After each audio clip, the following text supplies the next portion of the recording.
अल्हम्दुलिल्लाह नहमदुहु व नस्तईनुहु व नस्तगफिरुहु व नु'मिनु बिही व नतवक्कलु अलैहि व नऊज़ु बिल्लाहि मिन शुरूरि अनफुसिना व मिन सय्यिआति अमालिना मन यहदिहिल्लाहु फला मुज़िल्ल लहु व मन युज़लिल्हु फला हादिय लहु व नशहदु अन ला इलाहा इल्लल्लाहु वहदहु ला शरीक लहु व नशहदु अन्न सय्यिदना व सनदना व शफ़ीअना व हबीबना व मौलाना मुहम्मदिन व बारिक व सल्लिम।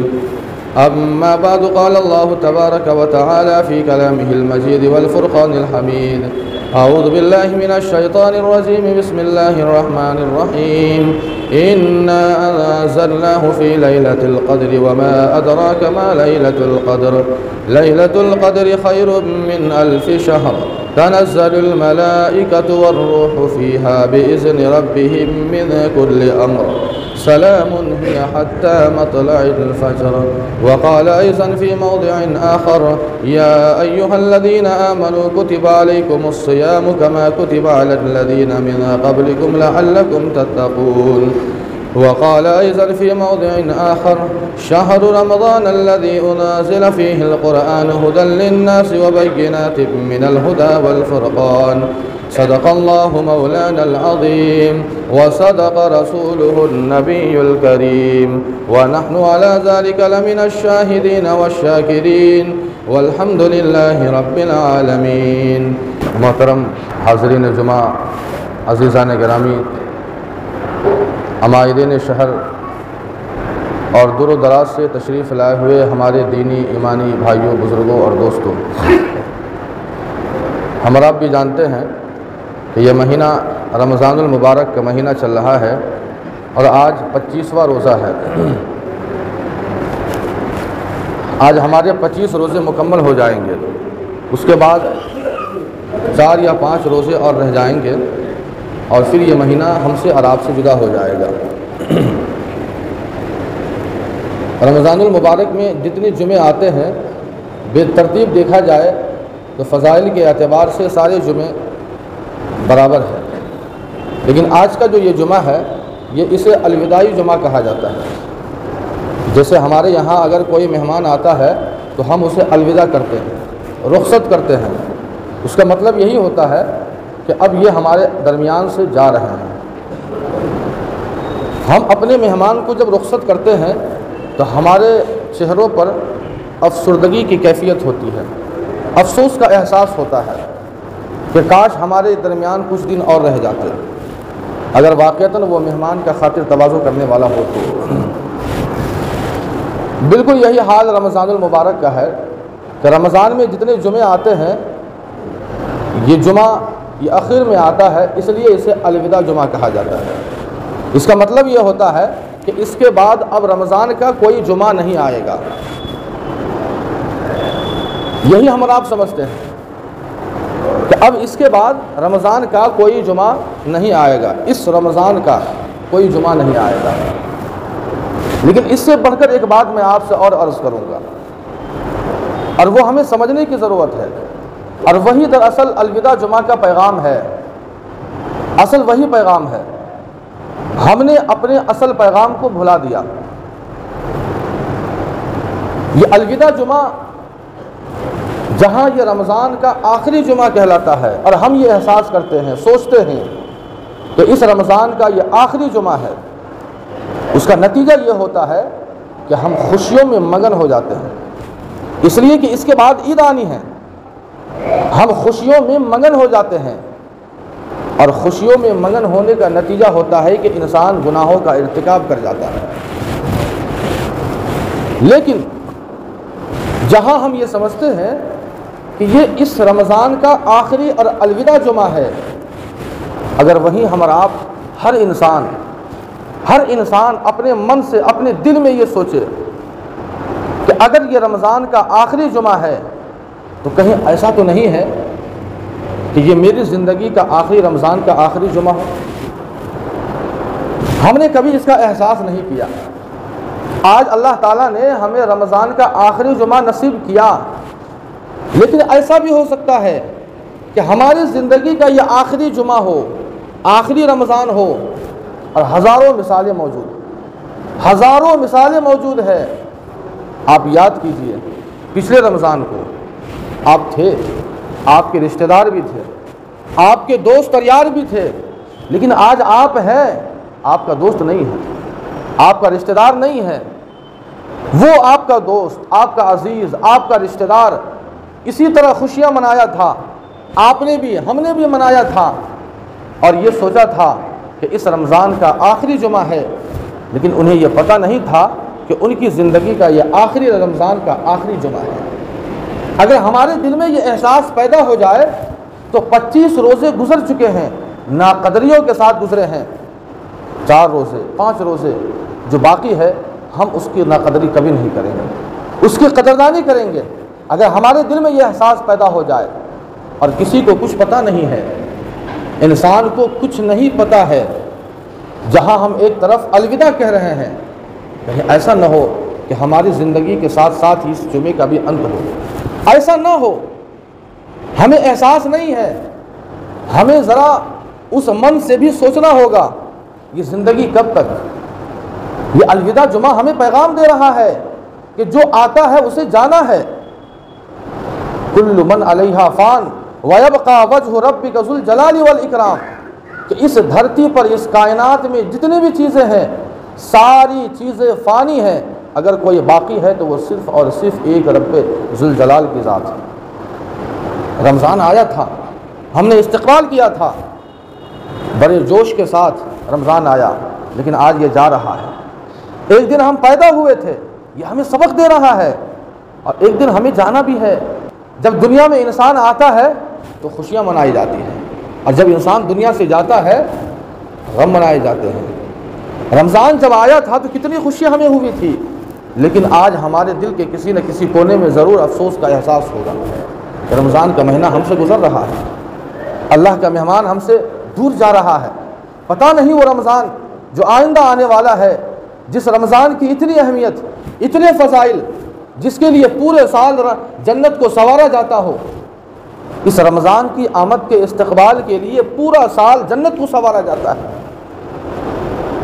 ये रमज़ान, ये मुक़द्दस महीना हमें नसीब हो या न हो, इसलिए जो चंद अय्याम बाकी है हमें और आपको उसकी कदरदानी करनी होगी। हज़रात मोहतरम, ये रमज़ान जब आया था तो सब पर आया, सब पर आया। एक वक्त वो भी था जब हम इस्तक़बाल रमज़ान की बातें कर रहे थे, इस्तक़बाल रमज़ान के ताल्लुक़ से बातें सुनते और सुना रहे थे, लेकिन आज वो जुमा है कि जिस जुमे में ये वक्त भी आ चुका है कि जब हम रमज़ान के अलविदा के ताल्लुक़ से बातें कर रहे हैं। ये रमज़ान उन लोगों पर भी आया जिन्होंने रोज़े रखे, ये रमज़ान उस पर भी गुजर गया जिन्होंने रोज़े नहीं रखे। रमज़ान तो हर एक पर से गुजरता है, ये रमज़ान उस आदमी से भी गुजरा है जिसने तरावीह की पाबंदी की, और उसके पास से भी गुजर गया जिसने तरावीह की पाबंदी नहीं की। ये रमज़ान उन लोगों के पास भी आया जिन्होंने सदका और खैरात किए, अपनी नेकियां बढ़ाई, ज़कात अदा कर दिए, फित्रे अदा कर दिए, अल्लाह के रास्ते में खूब लुटाया। और ये रमज़ान ऐसे लोगों के पास से भी गुजरा है जिन्होंने कभी अपनी मुट्ठी, बंद मुट्ठी को नहीं खोला। हर एक से गुजरता है, लेकिन सोचना हमें है। एक जारी पानी, एक बहता हुआ पानी गुजर रहा है, लेकिन हर इंसान की अपनी खुशकिस्मती होती है कि वो इंसान बहते हुए पानी से कितना फ़ायदा हासिल करता है। ये रमज़ान आ रहा है, जा रहा है, हमारी ज़िंदगी के 60 साल 70 साल गुजर गए, कई रोज़े, कई रमज़ान आ गए, आता जाएगा, जाता जाएगा। ये रमज़ान आएगा और जाएगा, ये सिलसिला कभी नहीं रुकेगा। हमारा सिलसिला रुक जाएगा, हम फना हो जाएंगे, लेकिन अल्लाह का निज़ाम कभी फ़ना नहीं होगा, ये चलता रहेगा। लेकिन हमें और आपको मुहासबा करना है। ये सिर्फ अलविदा जुमा नहीं है, ये मुहासबा भी हमें करना है कि आखिर हमने रमज़ान से कितना फ़ायदा हासिल किया, कितना हमने फ़ायदा हासिल किया। चाहे वो पहला अशरा बरकत का हो, दूसरा मग़फ़िरत का हो, या तीसरा जो चल रहा है जहन्नम से खलासी का, ये हमें आपको ये एहसास करना होगा, ये मुहासबा करना होगा कि आखिर अल्लाह के बरकतों से हमने कितना फ़ायदा हासिल किया, हमने अपने गुनाहों की बख्शिश करवाई या नहीं। कहीं ऐसा तो नहीं है कि आज से 5 साल पहले हमने एक बड़ा जुर्म किया था, हमारे खाते पर आज भी मौजूद है, हमारे खाते में वो गुनाह आज भी मौजूद है, हमने अल्लाह से माफ़ी नहीं मांगी, हमने पिछले रमज़ान को एक गुनाह किया था, आज भी वो गुनाह मौजूद है। कहीं ऐसा तो नहीं है कि वो गुनाह बाकी रह जाए और ये रमज़ान का महीना गुजर जाए। ये रमज़ान आया ही इसलिए था कि हमें पाक और साफ़ कर दे, गुनाहों से पाक और साफ़ कर दे। लअल्लकुम तत्तकून कहा, तकवा पैदा करना, मुत्तकी बनाना इस रमज़ान की सबसे बड़ी खुसूसियत है। इस रमज़ान की, इस रोज़े की सबसे बड़ी खुसूसियत ये है कि इस रमज़ान और इस रोज़ों की बरकत से इंसान गुनाहों से पाक और साफ़ हो जाता है। लेकिन कब? जब इंसान अल्लाह ताला से अपने गुनाहों की बख्शिश करवाए, मुआफ़ी मांगे। यह अशरा जहन्नम से खलासी का अशरा चल रहा है। एक हदीस कल गुजरी, अल्लाह के नबी अलैहिस्सलातु वस्सलाम फरमाते हैं कि इफ्तार के वक्त अल्लाह ताला लाखों बंदों को जहन्नम से खलासी नसीब फरमाते हैं। रोज़ाना लाखों बंदों को इफ्तार के वक्त, ये जहन्नम से खलासी का अशरा है। क्या हमने अपने दाएं हाथ में जहन्नम से खलासी का परवाना हासिल किया? ये हमें सोचना होगा। इफ्तार के वक्त हमें ये तौफीक नहीं होती कि हम 2 मिनट अल्लाह के हुजूर अपने हाथों को उठाए और अल्लाह ताला से अपने गुनाहों की बख्शिश करवाए। हमें तो सिर्फ इस बात की फ़िक्र होती है कि पकोड़े गर्म है या नहीं, समोसे गर्म है या नहीं, बस इस बात की फ़िक्र होती है। हमें कभी इस बात की तौफीक नहीं होती कि आखिर हम 1 मिनट 2 मिनट जो आखिरी वक्त होता है वो कबूलियत का वक्त होता है, कबूलियत की घड़ी होती है। और इफ्तार के वक्त अल्लाह ताला लाखों बंदों को जहन्नम से खलासी का परवाना आता फरमाते हैं। हमने कभी फिक्र नहीं की कि हम भी आज अल्लाह ताला से इफ्तार के वक्त दुआ मांगे और अल्लाह ताला से ये मांगे, अल्लाह हमें तू भी जहन्नम से खलासी का परवाना आता फरमा। नहीं तौफीक होती है। अगर हमने नहीं मांगा है तो चंद अय्याम बाकी है। आपसे यही गुजारिश करेंगे, इफ्तार के वक्त ख़ास तौर से हम और आप दुआओं का ज़रूर अहतमाम करें, इसलिए कि ये इफ्तारी का लम्हा हमें बार बार नसीब नहीं होगा। इस रमज़ान की बरकत देखिए कि एक गरीब से गरीब इंसान भी वो खा जाता है, वो नियामत मुयस्सर हो जाती है जो और महीनों में वो सोच भी नहीं सकता है। बहुत सारे गरीब तो ऐसे हैं कि जो महीनों गुजर जाते हैं, सालों गुजर जाते हैं, लेकिन उन्हें पकोड़े और ये समोसे नसीब नहीं होते हैं। ये अल्लाह की नियामतें नहीं मुयस्सर होती है, ये फल फ्रूट मुयस्सर नहीं होते हैं। लेकिन रमज़ान की अजीब बरकत देखिए, हर गरीब इंसान भी अच्छा से अच्छा अल्लाह उसे खिलाते हैं। ये इस रमज़ान की बरकत है।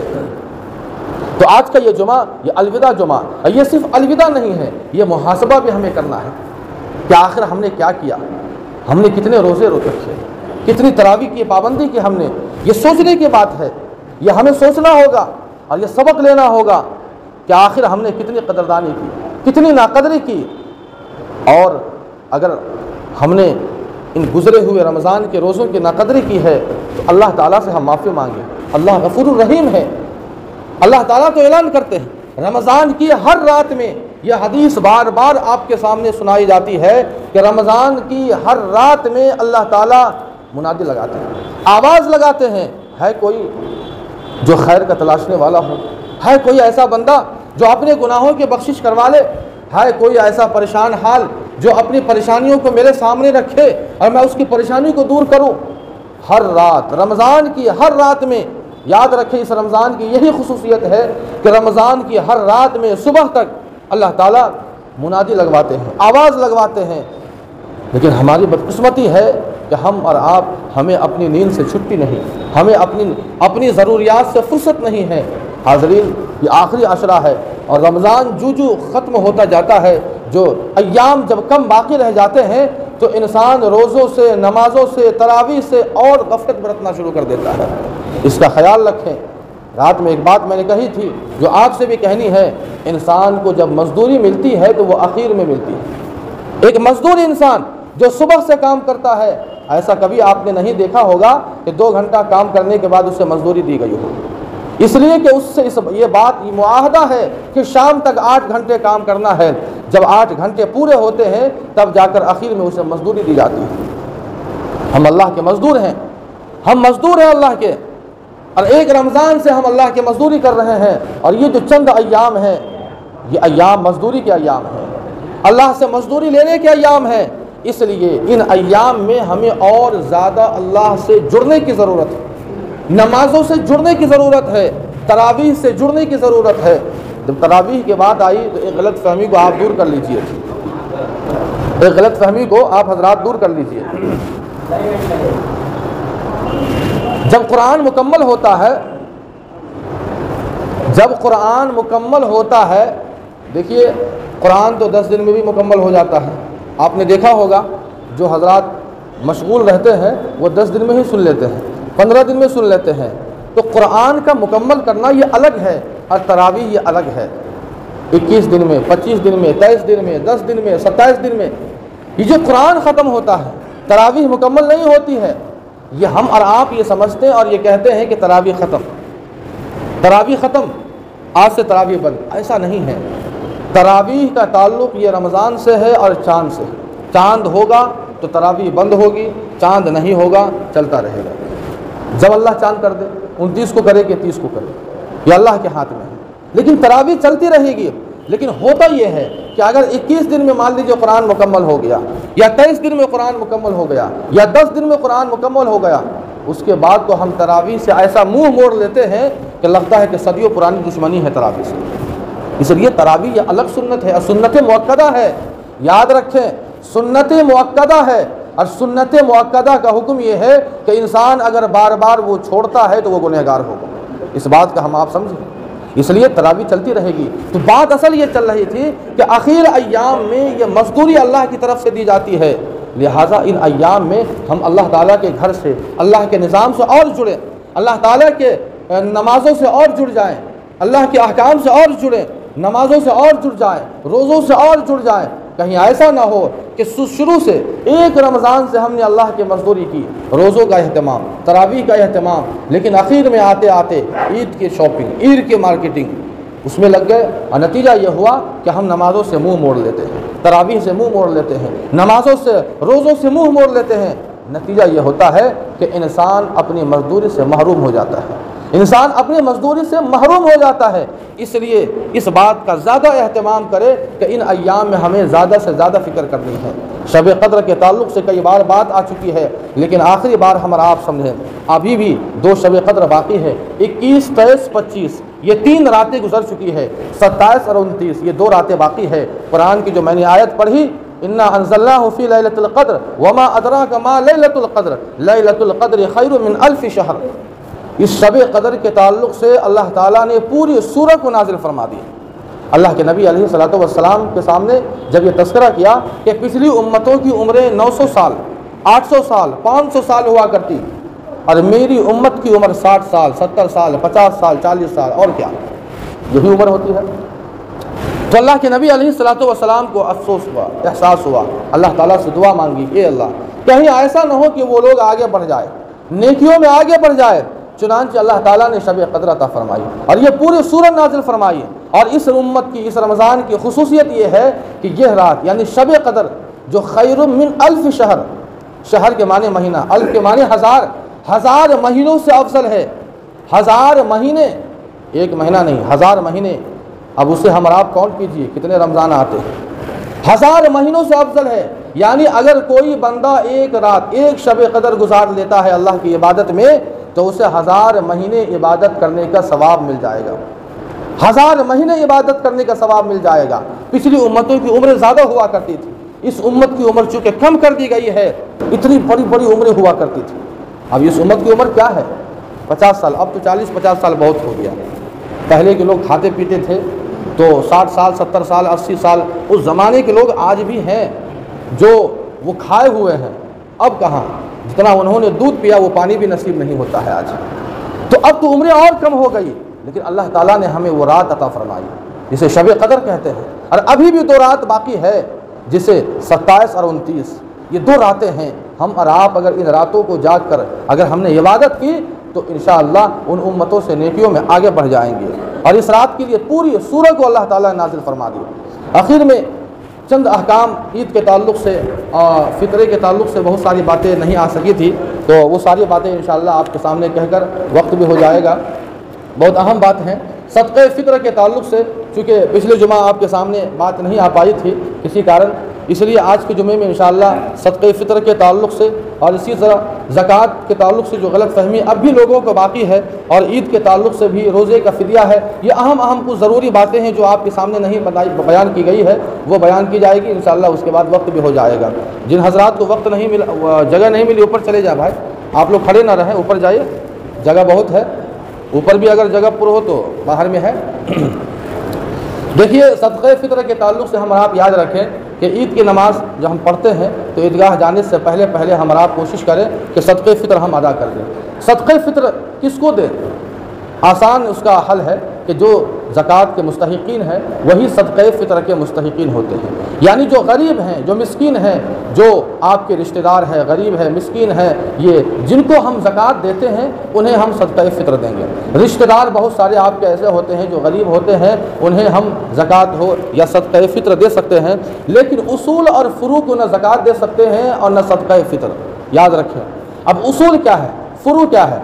उसूल से मुराद हमारी जड़ जो हमारे ऊपर तक है, जैसे बाप है, माँ है, वालिदैन, दादा है, दादी है, नाना है, नानी है, और इसके अलावा परदादा, परदादी, ये ऊपर तक, ये उसूल है, ये असल है, ऊपर तक इन्हें हम न सदक़े फ़ित्र दे सकते हैं और न ज़कात दे सकते हैं। अब फ़ुरू को भी नहीं दे सकते हैं। जो हमारे नीचे हैं, जो बेटा है, बेटी है, पोता है, पोती है, नवासा है, नवासी है, पड़पोता, पड़पोती वगैरह वगैरह, आप हिसाब कर लीजिए।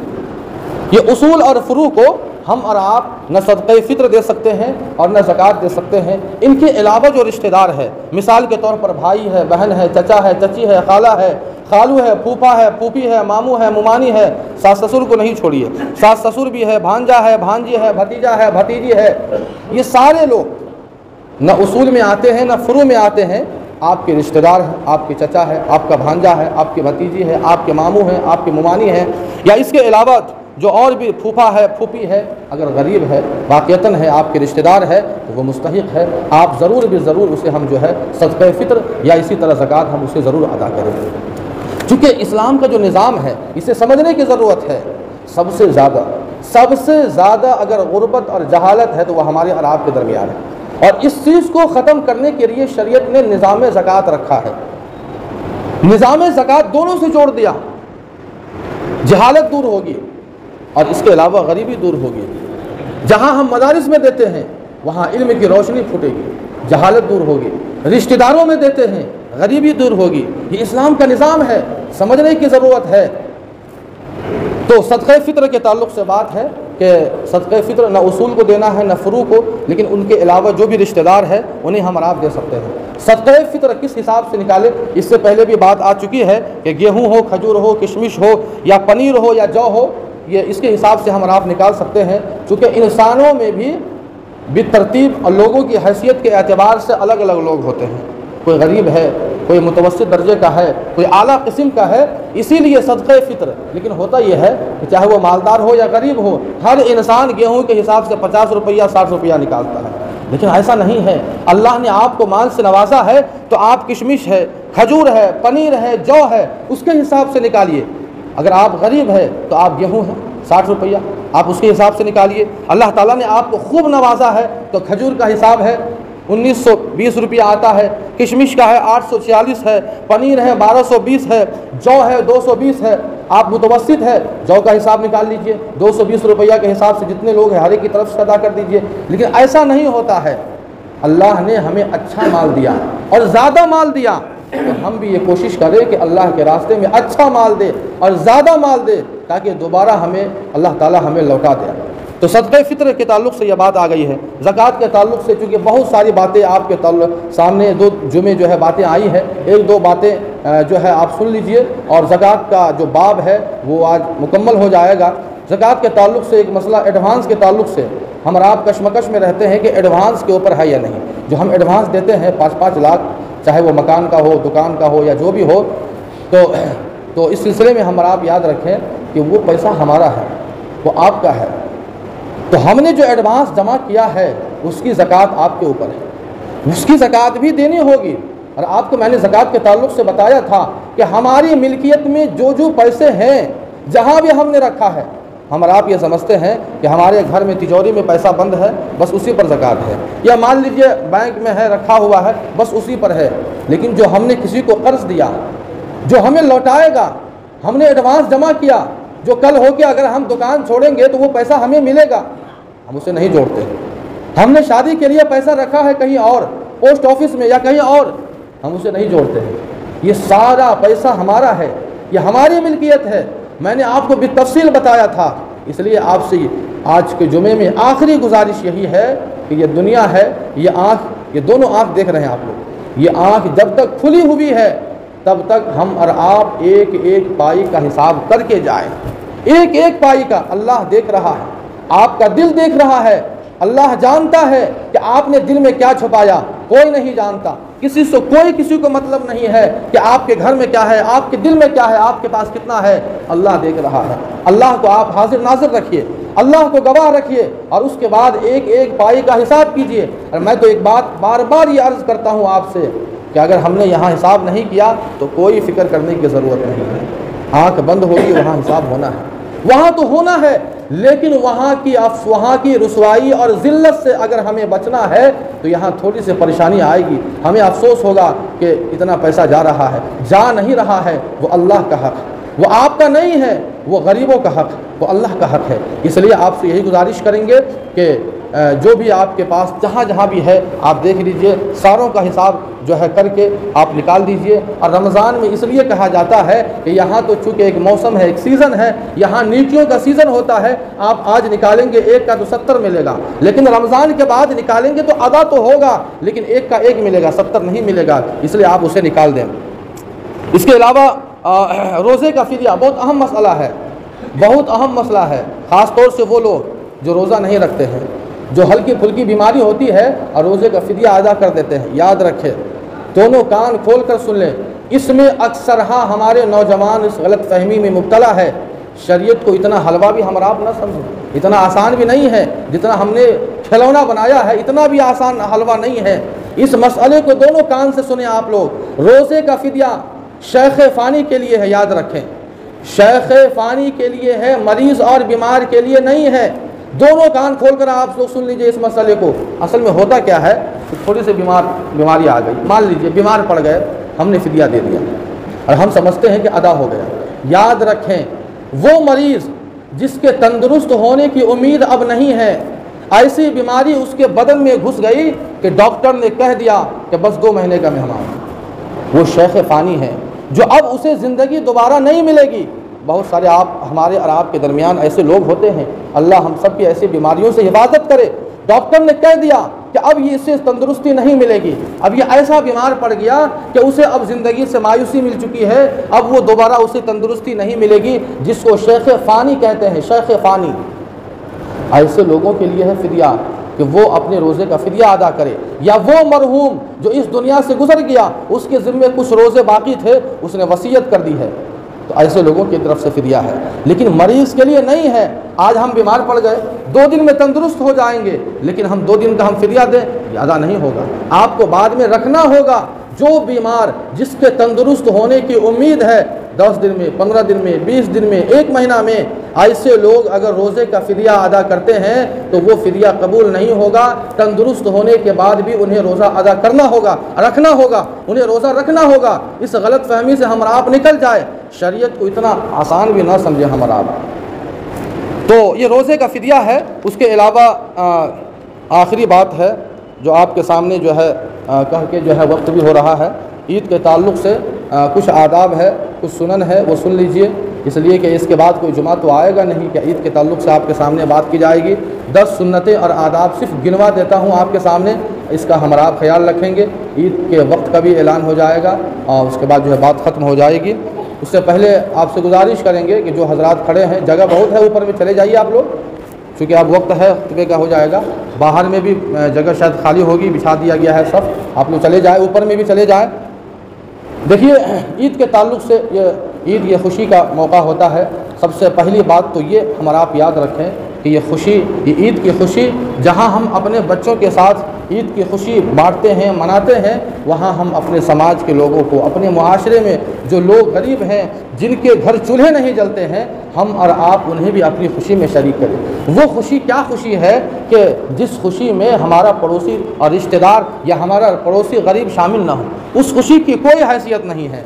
घर में तो इंसान रोज़ाना अच्छा खाना बना के खा लेगा, लेकिन असल खुशी तो तब है कि जब उसके दस्तरखान पर आपका गरीब रिश्तेदार, आपका पड़ोसी रिश्तेदार जब आएगा तो असल तो उस दिन खुशी होती है। तो ईद की खुशी में जहां हम अपने रिश्तेदारों को, अपने बच्चों को शामिल करते हैं, वहां हम अपने समाज में पिछड़े हुए लोग जो गरीब है, हम और आप उसका भी ख्याल रखें, उन्हें भी शामिल करें। और उसके लिए बेहतरीन निज़ाम अल्लाह ने बनाया, निज़ाम ज़कात का, सदक़े फ़ितर का बेहतरीन निज़ाम अल्लाह ने हम बनाया है। ईद के सुनन और आदाब के ताल्लुक़ से बात सुन लीजिए। सबसे पहली बात तो ये है कि सुबह सवेरे यानी नमाज फ़जर से पहले उठना है। दूसरा अदब यह है कि उठकर मिसवाक करना है। तीसरा है गुस्ल करना है। और चौथा है कि शरीयत की हुदूद में रहते हुए अच्छे कपड़े या नए कपड़े, ईद के मौके पर नए कपड़ा पहनना ज़रूरी नहीं है। अगर इंसान को तौफीक नहीं है या ऐसे नहीं है, पुराने ही कपड़े हैं लेकिन धो धा दे, उसे अच्छे से परहेज़ कर दे, वो अच्छा बन गया। तो शरीयत ने सबका ख्याल रखा है, नया कपड़ा लाजिम नहीं किया, बल्कि नया का तो किसी भी किताब में तज़किरा नहीं आता है। अच्छा में नया भी आ गया और अच्छा में वो पुराना भी है जिसे धोकर हमने परहेज़ कर दिया। तो अच्छा कपड़ा हो, साफ़ सुथरा हो, लगे कि आज ईद का दिन है, मैला कुचैला ना हो। इसके अलावा खुशबू लगाना, ये भी जो है ईद के सुनन और आदाब में है। ईदगाह जाने से पहले कोई मीठी चीज़ खाना, ये भी सुनन और आदाब में है। ईदगाह जल्द अज जाना, अगर मान लीजिए वक्त है 7 बजे मिसाल के तौर पे, वैसे अभी ऐलान होगा यहाँ का, तो हम और आप कोशिश करें कि जहाँ हमें ईद की नमाज़ पढ़नी है वहाँ जल्द पहुँचे, वहाँ आधा घंटा पौन घंटा पहले पहुँचे। इसलिए कि जो वक्त ऐलान किया जाता है उस वक्त में तो नमाज़ खड़ी होगी, लेकिन उससे पहले बहुत सारी बातें होती है, बहुत सारे गरीब होते हैं, आपका भी इरादा होता है कि हम फितर अदा करें, तो बहुत सारा काम होता है। इसलिए कोशिश करें कि वक्त से आधा पौन घंटा पहले हम पहुँचने की कोशिश करें। पैदल जाना ये बेहतर है और रास्ते बदल कर जाना, एक रास्ते से गए दूसरे रास्ते से आना, ये सुनन और आदाब में है। इसके अलावा सदक़े फ़ितर अगर हमने अदा नहीं किया तो ईद की नमाज़ से पहले हमारा कोशिश करें, वरना आसमान और ज़मीन के दरमियान इंसान का रोज़ा मुअल्लक़ हो जाता है। जब तक वो हम अदा नहीं करेंगे वो रोज़ा कबूल नहीं होता। इसका हमारा ख्याल रखें। और रास्ते में जाते वक्त आहिस्ता आवाज़ से, ईद उल अज़हा में बुलंद आवाज़ से है, लेकिन ईद उल फ़ितर में आहिस्ता आवाज़ से तकबीर तशरीक़, अल्लाहु अकबर, ला इलाहा इल्लल्लाहु वल्लाहु अकबर वलिल्लाहिल हम्द, ये इसका हम आप विर्द करते रहे, अल्लाह ताला की तारीफ़ और हम्द व सना करते रहे। ये ईद के ताल्लुक़ से बात है। और ईद की नमाज़ का यहाँ जो वक्त बताया गया वो 7:30 बजे, 7:30 बजे। तो 7:30 बजे जो है मतलब नमाज शुरू हो जाए, खड़ी हो जाएगी और इंतज़ार नहीं होगा, चूँकि दूर दूर से लोग आते हैं। हम और आप कोशिश करें कि 6:45-7 बजे हम और आप हर हाल में पहुंच जाए, 6:45-7 बजे हर हाल में। अब जहां भी आप जहां कहीं के भी हों, आपके यहाँ जो वक्त मुतय्यन है उससे आधा पौन घंटा पहले पहुंचने की कोशिश करें। यहाँ का टाइम यानी बाटा चौक का जो टाइम बताया गया वो 7:30 बजे नमाज शुरू हो जाएगी।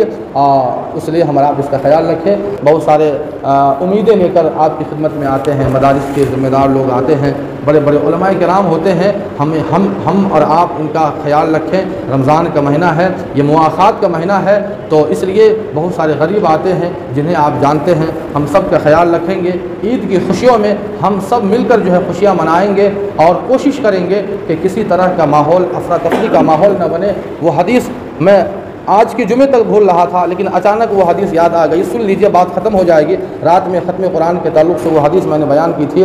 अल्लाह के नबी अलैहिस्सलातु वस्सलाम की खिदमत में एक सहाबी आए और उन्होंने कहा कि अल्लाह के नबी छोटी सी वसीयत कर दीजिए, छोटी सी, मुख्तसर हो, ज़्यादा लंबी चौड़ी नहीं, मुख्तसर हो, वो नसीहत कर दीजिए ताकि मैं उसे बांध लूँ और मैं उस पर अमल करूँ और मेरी ज़िंदगी में सलामती हो। वो हदीस सुन लीजिए, क्योंकि उससे हम और आप बहुत सबका हमारा और आपका पड़ता है और उसमें तो सबसे ज़्यादा हम ही लोग आगे हैं। तो अल्लाह के नबी अलैहिस्सलातु वस्सलाम ने कहा, ला तग़ज़ब, आज से गुस्सा मत करना। उस सहाबी ने 3 मरतबा कहा, अल्लाह के नबी कोई यूनिक बात बताइए कि गुस्सा करना, लड़ना झगड़ना ये तो आम बात है, कोई यूनिक बात बताइए, कोई नई बात हो। अल्लाह के नबी अलैहिस्सलातु वस्सलाम ने 3 मरतबा कहा, ला तग़ज़ब, ला तग़ज़ब, गुस्सा मत करो। रोज़ा रहकर हमें बहुत गुस्सा आता है, बहुत गुस्सा आता है, लेकिन याद रखें अल्लाह के नबी अलैहिस्सलातु वस्सलाम की दूसरी हदीस भी है। अल्लाह के नबी फरमाते हैं, हम और आप पहलवान किसको कहते हैं? अखाड़े में जो पछाड़ दे किसी को, जो पटक दे, वो पहलवान, उसे हम पहलवान कहते हैं। लेकिन अल्लाह के नबी अलैहिस्सलातु वस्सलाम ने उसे पहलवान नहीं कहा। पहलवान किसको कहा?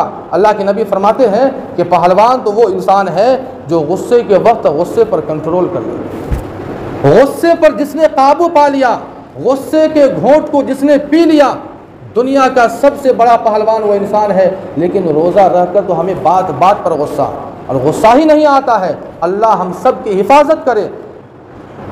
गुस्से का असर तो इतना ख़तरनाक होता है कि हम और आप अपने अड़ोस पड़ोस के इलाकों का जायज़ा लीजिए और देखिए क्या होता है। गुस्सा ही का नतीजा है कि आज इतना अफरा तफरी, लड़ाई झगड़े, आपस में कीना कपट, बुग़्ज़, अदावत, और बहुत हद तक इंसान अपनी जान से भी हाथ धो देता है। इसलिए आपसे आखिरी यही पैगाम है कि हम और आप रोज़ा रहकर अभी भी जो रोज़े अय्याम बाकी है, गुस्सा बिल्कुल ना करें। गुस्सा आपको आएगा, ये फितरी चीज़ है, ये फितरी चीज़ है, लेकिन गुस्सा पर कंट्रोल करना ये आपकी बहादुरी की अलामत होगी। आप गुस्से को पी जाए, गुस्से में बर्दाश्त कर ले, घर में भी गुस्सा आपको आएगा। बच्चों को देखकर, बीवी बच्चों को देखकर, आप कहीं दुकान पे जा रहे हैं, स्टाफ को देखकर, आपके नीचे काम करने वाला अच्छे से काम नहीं किया, उसे देखकर गुस्सा आएगा, लेकिन गुस्से पे आपको कंट्रोल करना होगा। अगर आपने कर लिया तो आप सबसे बड़े बहादुर निकलेंगे। आखिर में अल्लाह ताला से दुआ है कि जो भी बातें कही गई है, अल्लाह ताला हम सबों को उन बातों पर अमल करने की तौफीक अता फरमाए। रमज़ान के जो अय्याम बाकी है, अल्लाह ताला उन बकिया अय्याम की भी कदरदानी की तौफीक अता फरमाए। और जो रमज़ान के अय्याम गुज़र गए हैं, आज 25वां रोज़ा है, जो भी नाक़दरी हुई है हम सब से, अल्लाह ताला हम सबों को अल्लाह माफ़ फरमाए। बहुत सारे हज़रात ने दुआ के लिए कहा है, उन हज़रात के लिए भी आप लोग दुआ करेंगे। अल्लाह सबको, जितने भी बीमार है सभी अल्लाह जो है तंदुरुस्ती अता फरमाए। जो मक़रूज़ है उनके कर्ज़ की अदायगी की शक्ल या सूरत पैदा फरमाए। जो परेशान हाल है अल्लाह पाक उनकी परेशानियों को दूर फरमाए। अल्लाह पाक से आखिर में यही दुआ करेंगे, अल्लाह हम सबको पूरी ज़िंदगी अपने दीन से, अपने अहकाम से, अपने नबी की सुन्नतों से, कुरान से जुड़े रहने की तौफीक हम सबको अता फरमाए। व आखिर दावाना अनिल हम्दुलिल्लाहि रब्बिल आलमीन।